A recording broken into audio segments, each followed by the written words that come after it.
अगर इस देश की जांच एजेंसियां सरकारों को गिराने के लिए काम करेंगी तो उसकी चर्चा विधानसभा और लोकसभा में नहीं होगी तो कहां होगी? अगर इस देश की जांच एजेंसियां नरेंद्र मोदी जी के इशारे पर जांच करेंगी तो आप मुझे बताइए कि उस पर चर्चा अगर विधानसभा में, सदन में और राज्यसभा लोकसभा में नहीं होगा तो कहां होगा? ईडी के बारे में मैंने बताया तो आपको डिटेल। ईडी ने कहा 14 फोन मनीष सिसोदिया ने तोड़ दिए, डिस्ट्रॉय कर दिए, और उसी के आधार पर माननीय न्यायालय ने मनीष सिसोदिया की जमानत याचिका रद्द कर दी।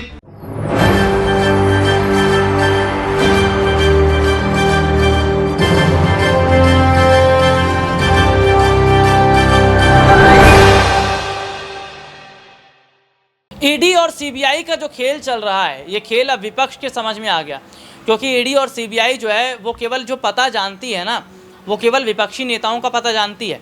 विपक्ष के यहाँ छापे मारे जाते हैं, विपक्ष से पूछताछ होती है, लेकिन ज़रा समझिएगा कि संजय सिंह ने ईडी और सीबीआई की जो चोरी पकड़ी या ईडी सीबीआई पर जो खुलासा किया, वो खुलासा होने के बाद तो एक तहलका सा मचा हुआ है। सीधे सीधे तौर पर अपने दर्शकों को बता दें कि जो हालात इस वक्त के हैं, जो स्थिति इस वक्त की है, वो ये जाहिर तौर पर बता रही है, वो ये साफ तौर पर बता रही कि क्या आने वाले वक्त में, क्या आने वाले समय के अंदर बहुत बड़ा बदलाव हो रहा है। वैसे मैं अपने दर्शकों को ये बता दूं कि जो तस्वीर हम देख रहे हैं ईडी सीबीआई की या सरकारी एजेंसियों की, वो तमाम चीज़ें कहीं ना कहीं बताती हैं, वो तमाम चीज़ें कहीं ना कहीं दिखाती हैं कि शायद जो आज सरकारी एजेंसियां हैं उन पर प्रेशर पड़ रहा है। और ये बात तो संजय सिंह कह ही रहे हैं कि जो सरकारी एजेंसियां हैं वो सरकार के दबाव में रहकर काम कर रही है, और वाकई सरकारी एजेंसियां सरकार के दबाव में रहकर काम कर रही हैं।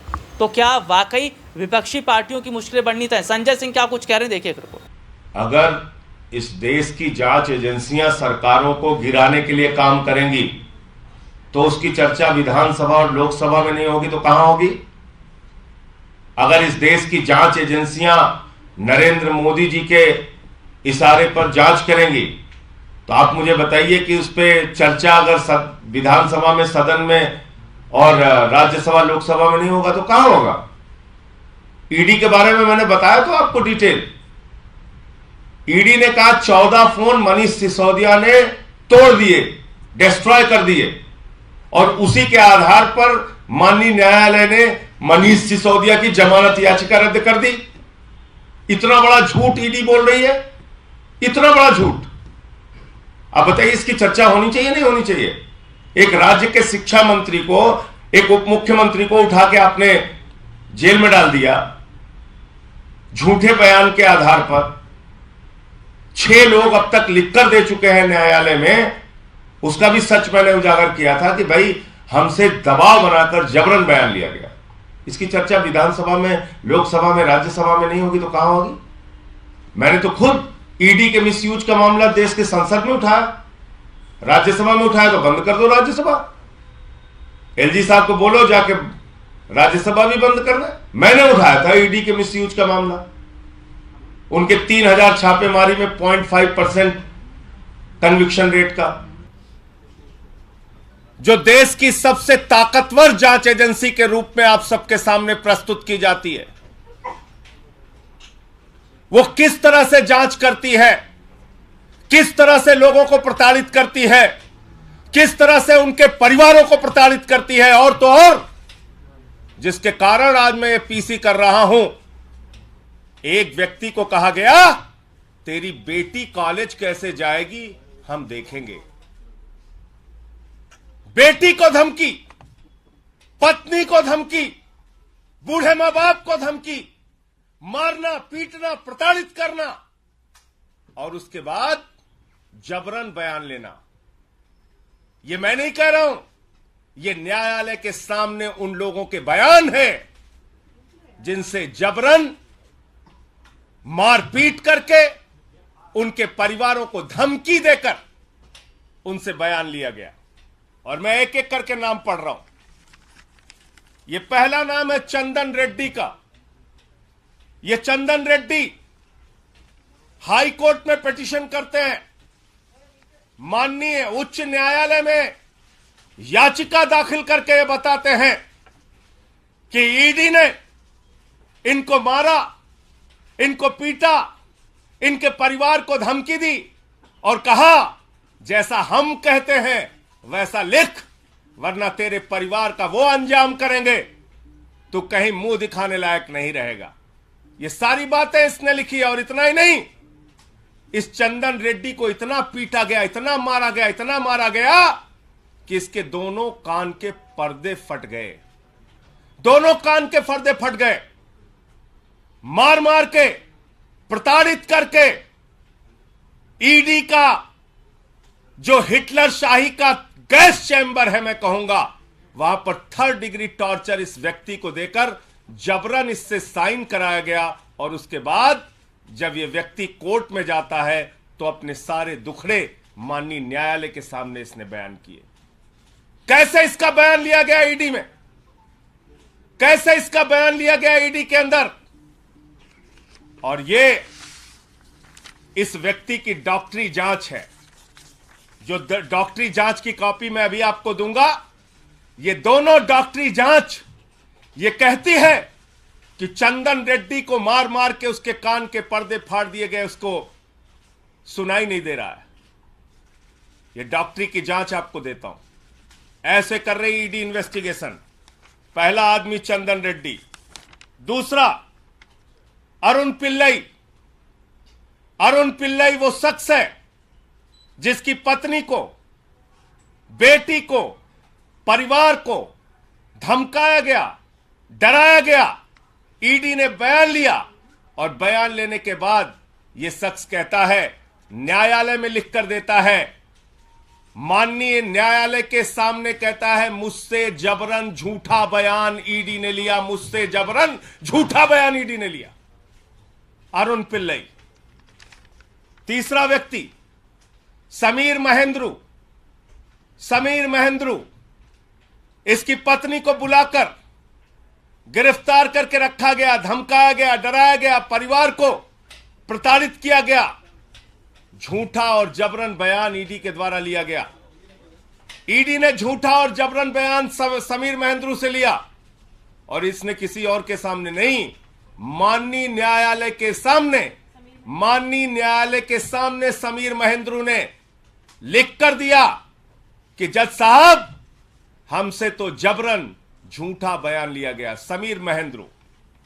तीसरा नाम चौथा नाम भूषण बेलगावी। भूषण बेलगावी, इस व्यक्ति से भी ईडी ने प्रताड़ित करके झूठा जबरन बयान लिया और इसने किसी और को नहीं, जज साहब को जाके कहा, न्यायाधीश महोदय, माननीय न्यायालय, हमारी रक्षा कीजिए, हमसे ईडी ने झूठा जबरन गलत बयान लिया। पांचवा नाम मनास्वामी प्रभुने। मनास्वामी प्रभुने, इससे भी ईडी ने जबरन झूठा जबरदस्ती का बयान लिया और बाद में इसने भी न्यायालय को लिख के दिया, किसी और को नहीं। ध्यान दीजिएगा मेरी बात को, माननीय न्यायालय को लिख कर दिया कि न्यायाधीश महोदय, जज साहब, मुझसे ईडी वालों ने जबरन झूठा जबरदस्ती प्रताड़ित करके बयान लिया। छठवां नाम राघव रेड्डी। ये राघव रेड्डी छठवां नाम। राघव रेड्डी, इसने न्यायालय के सामने जाकर कहा कि न्यायाधीश महोदय, हमको तो दबाव बनाया जा रहा है राजनीतिक नेताओं के नाम लेने के लिए। हम पर दबाव बनाया जा रहा है राजनीतिक नेताओं के नाम लेने के लिए। मैं पूछना चाहता हूं, किसके इशारे पर ईडी काम कर रही है? किसके दबाव पर ईडी काम कर रही है? किसके डायरेक्शन पर ईडी काम कर रही है? क्योंकि एक बहुत चौंकाने वाली बात इनके हाई कोर्ट के पिटीशन में लिखी हुई है चंदन रेड्डी के। क्या कह रहे हैं ये? कह रहे साहब, ईडी के अधिकारियों ने तो मारा पीटा, कान के पर्दे फट गए। वहां कुछ ऐसे भी लोग थे जिन्होंने हमको मारा पीटा, जिनको जो ईडी के ऑफिशियल्स भी नहीं थे। ऐसे लोग थे जो ईडी के अधिकारी नहीं थे, उन्होंने भी हमारे साथ मारपीट की। कौन से लोग हैं? किस पार्टी के गुंडे ईडी के दफ्तर में जाके लोगों के साथ मारपीट कर रहे हैं? कौन से लोग हैं जो ईडी के दफ्तर में जाते हैं, पूछताछ करते हैं, मारपीट करते हैं और जबरन बयान लिखवाते हैं? इसका खुलासा होना चाहिए। माननीय हाई कोर्ट के सामने यह याचिका पड़ी है। इसके साथ साथ मनीष सिसोदिया जी के पीएस रिंकू, आप जानते हैं कानून में नियम है, किसी को भी बुलाओ, नोटिस दो, पूछताछ करो, कैमरे में पूछताछ करो और सारी जानकारी ऑन पेपर रखो। ईडी हवाई डिपार्टमेंट हो गया है। फोन करता है, बुलाता, आजा, बैठ इतने घंटे, जा घर जा, फिर आजा, बैठ सुबह से शाम तक, फिर घर जा। आप गुंडागर्दी करके, धमका के, डरा के, कान के पर्दे फाड़ के तेरी बेटी कॉलेज कैसे जाएगी, इस तरह का बयान देके जांच कर रहे हो? इस तरह का बयान देके जांच कर रहे हो? मैं देश के प्रधानमंत्री से पूछना चाहता हूं, आपने बेटी बचाओ बेटी पढ़ाओ का नारा दिया है, बेटियों के नाम पर धमकी दी जाएगी तो कोई आदमी तो अपने प्राण भी दे सकता है, कागज पे दस्तखत करना तो बहुत दूर की बात है। लड़ना है तो सामने सामने लड़ो। कायरों की तरह बेटी का, पत्नी का, परिवार का सहारा लेके मत लड़ो, सामने सामने लड़ो। जो भी लड़ाई करनी है सामने सामने करो। और आपको याद होगा, देश की पार्लियामेंट में, देश की संसद में मैंने ये सारे विषय सिलसिलेवार करके एक एक मुद्दा उठाया था ईडी के संबंध में और कहा था कि पिछले 8 वर्षों में 3000 छापेमारी ईडी ने की है और मात्र 0.5% ईडी का कन्विक्शन रेट है। और यह कहने पर मुझे प्रिविलेज का नोटिस मिला। बहुत अच्छी बात है। देश की संसद में अब मुझे ये सारे मामले उठाने का अवसर मिल गया। तो ये रिपोर्ट मैंने अपने दर्शकों को दिखाई और ये जनता ही तय करे कि क्या वाकई अगर देश में लोकतंत्र नहीं है या लोकतंत्र जैसी चीज़ नहीं है, तो क्या इसके साफ सीधे मायने तो फिर ये भी नज़र आ रहे हैं ना कि सरकारी संस्थाओं का या सरकारी तंत्र का गलत इस्तेमाल होना, क्या इसका बड़ा फ़र्क पड़ रहा है और 24 के चुनाव से पहले विपक्ष को दबाने की कोशिश की जा रही है। आज के लिए इतना ही, आपसे फिर दोबारा मुलाकात होगी, तब तक के लिए इजाज़त दीजिए, नमस्कार।